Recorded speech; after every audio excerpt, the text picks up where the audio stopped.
अपनी उम्र के बाद अतुल साहब के साथ आगे बढ़ने का फैसला किया।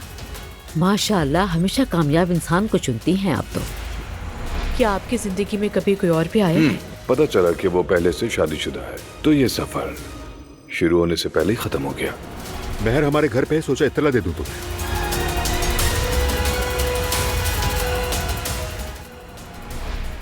नाम क्या है तुम्हारा? सीचिल।